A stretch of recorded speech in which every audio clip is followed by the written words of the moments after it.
சாய்ராம். சாய்பாபாவின் சரித்திரம். சாய் குடும்ப உறவினர்கள் அனைவருக்கும் என் இனிய காலை வணக்கம்.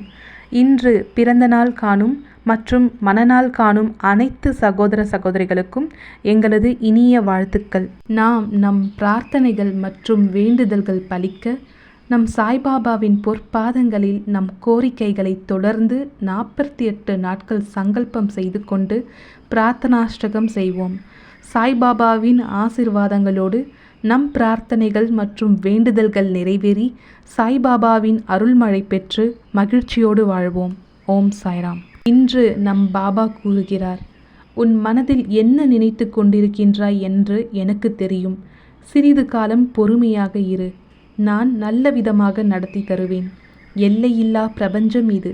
இங்கு தன்னம்பிக்கையுடன் கேட்கப்படும் வேண்டுதல்கள் யாவும் சற்றே நம்மை சோதனை செய்யப்பட்டுதான் தரப்படுகின்றது.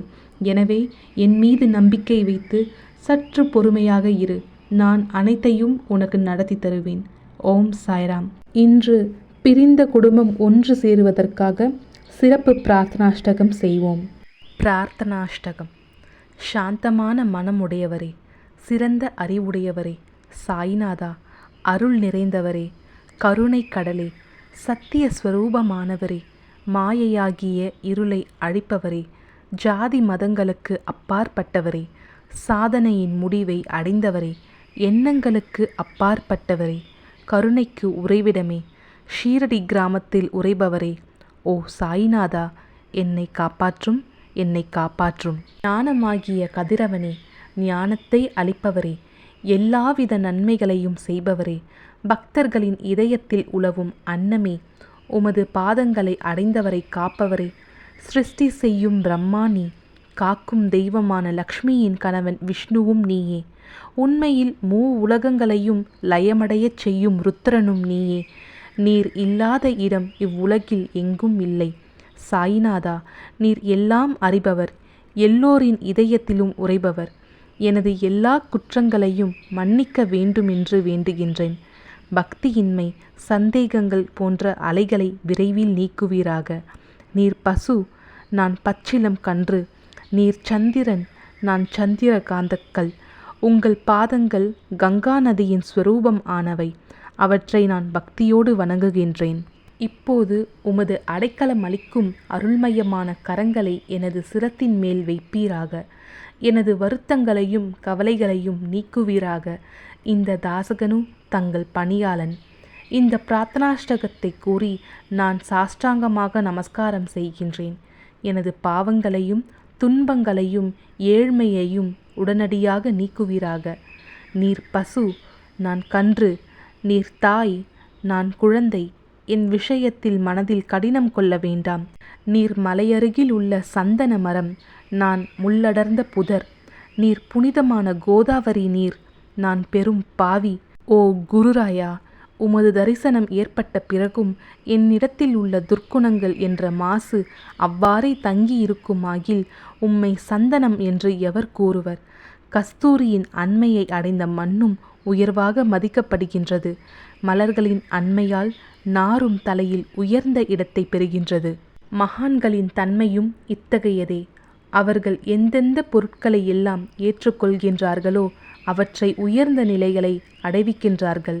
சிவபெருமான் விபூதி, கோவணம், நந்தி ஆகியவற்றை ஏற்றுக்கொண்டதால் எல்லா திக்குகளிலும் அந்த பொருட்களுக்கு மிகவும் மிகுந்த மதிப்பும் மரியாதையும் ஏற்பட்டுள்ளது. இடையர்கள் மகிழ்விக்கும் பொருட்டு பிருந்தாவனத்திலும் யமுனை நதிக்கரையிலும் ஜகத்துக்கெல்லாம் இறைவனானவன் தஹிகலா என்ற விளையாட்டை விளையாடினான். ஞானிகள் அவ்விளையாட்டையும் உயர்வாகவே மதிக்கின்றார்கள். அவ்வாறே நான் துராச்சாரியாயினும் உம்மை அடைந்துள்ளேன். ஓ குருராயா, எனவே இதை பற்றி உம் உள்ளத்தில் எண்ணிப்பாரும். ஓ குருராயா, இகத்திலும் பரத்திலும் எந்தெந்த பொருட்களை சுகம் என்று என் மனம் சந்தேகமற கருதுகின்றதோ அவற்றையெல்லாம் நிறைவேற்ற வேண்டும். உமது கருணையினால் இவ்வாறு செய்துவிடும். எனது மனதை அடக்கிவிடும். சமுத்திரத்தை இனிமையாக செய்துவிட்டால் பிறகு உப்புத்தன்மையை பற்றிய பயம் இல்லை. சமுத்திரத்தை இனிமையாக்கும் சக்தி உண்மையில் உனக்கு உண்டு. எனவே தாசகனுவின் இந்த வேண்டுதலை நிறைவேற்றுவீர். என்னிடம் என்னென்ன குறைகள் உள்ளனவோ அவை அனைத்தும் உமதே. சித்தர்களுக்கெல்லாம் அரசனான உமக்கு குறை என்பது பொருந்தாது. இப்பொழுது அதிகமாக சொல்வது எதற்காக? நீரே எனக்கு ஆதாரம். தாயினுடைய இடுப்பில் உள்ள குழந்தை இயல்பாகவே பயமுற்று இருக்கின்றது. ஓ மகாராஜா, இந்த துதியை எவரெவர் அன்புடன் படிக்கின்றார்களோ அவர்களுடைய விருப்பங்கள் நிறைவேற்றுவீர். இந்த துதியை படிப்பவர்களின் 3 வித தாபங்களும் 1 ஆண்டுக்குள் விலகிவிடும் என்பதே இந்த துதியின் மேல் உமது நிரந்தரமான அருளாசியாக இருக்கட்டும். ஸ்நானம் முதலியவற்றை செய்து முடித்த பின், சுத்தமாக ஆனபின், உங்களது மனதில் சுத்தமான பக்தியோடு தினமும் இந்த துதியை படிக்கவும். இவ்வாறு செய்ய முடியாவிட்டால் ஒவ்வொரு வியாழக்கிழமை அன்றும் மனதில் சத்குரு மூர்த்தியை இருத்தி படிக்கவும்.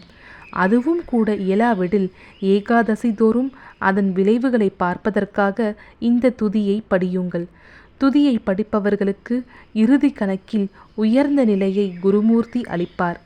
நான் சொல்வதை கேட்டுக்கொண்டிருப்பவர்களே, இவ்வுலகியல் ஆசைகளை அவர் விரைவில் நிறைவேற்றுவார்.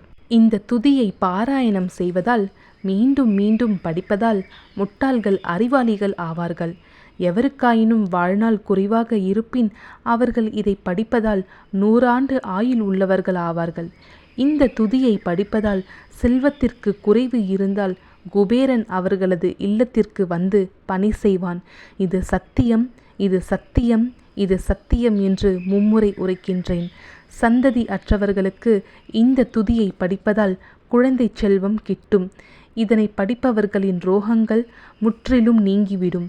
தினம்தோறும் இந்த துதியை பாராயணம் செய்வதால் பயமும் கவலைகளும் நீங்கிவிடும். மதிப்பும் மரியாதையும் உயரும். அழிவற்ற பிரம்மத்தை உணர்வார்கள். ஓ அறிவாளிகளே, உமது உள்ளத்தில் இந்த துதியை பற்றி நம்பிக்கை கொள்ளுங்கள்.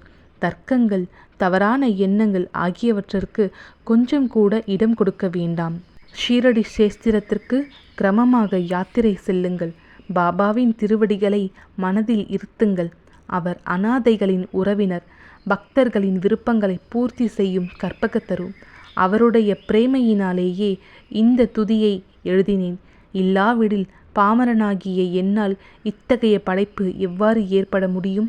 சக ஆண்டு 1918 ஆண்டில் பாத்ர பத மாதம் சுத்த பக்ஷத்தில் கணேச சதுர்த்தி திதி அன்று திங்கட்கிழமை 2வது பிரகாரத்தில் புனிதமான நர்மதா நதி தீரத்தில் மகேஸ்வரர் என்ற கஷேத்திரத்தில் ஸ்ரீ அகல்யா தேவியின் சன்னதியில் ஸ்ரீ சாயிநாத ஸ்தவன மஞ்சரி நிறைவடைந்தது. மகேஸ்வரம் என்ற புகழ்பெற்ற கஷேத்திரத்தில் இந்த துதி நிறைவடைந்தது. ஸ்ரீ சாயிநாதர் என் மனதுட்புகுந்து ஒவ்வொரு பதத்தையும் என்னை கூற வைத்தார். தாமோதரன் என்ற சீடன் இந்த துதியை எழுதினான். தாசகனுவாகிய நான் எல்லா மகான்களுக்கும் பணியாள். ஸ்ரீ சாயிநாத ஸ்தவன மஞ்சரி சம்சார சாகரத்தை கடக்க உதவட்டும். ஓ பாண்டுரங்கா, இதுவே தாசகனுவின் பக்தி மிகுந்த பிரார்த்தனை. மங்களம், சுபமங்கலம்.